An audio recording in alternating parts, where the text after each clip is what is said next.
Welcome to Chillin' 101. We hope this video helps. You'll start by opening Settings and moving directly to General so you can change keyboard options. This is faster than navigating voice menus. Once done, tap Keyboard to reveal dictation controls. Make sure your device is unlocked and updated so settings behave predictably.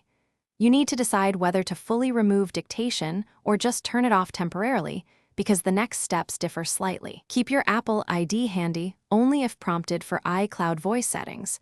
Otherwise, stay in Keyboard to proceed. Now, locate Enable Dictation in the Keyboard section and toggle it off.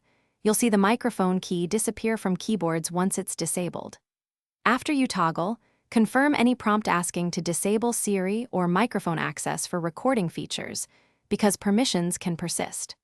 Once confirmed, exit Settings and force quit the app you were using to verify the change, or restart the device for a clean state. This clears active sessions and ensures dictation stops appearing across apps like Messages and Notes.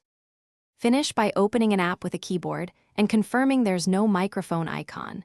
That's the visible sign dictation is disabled.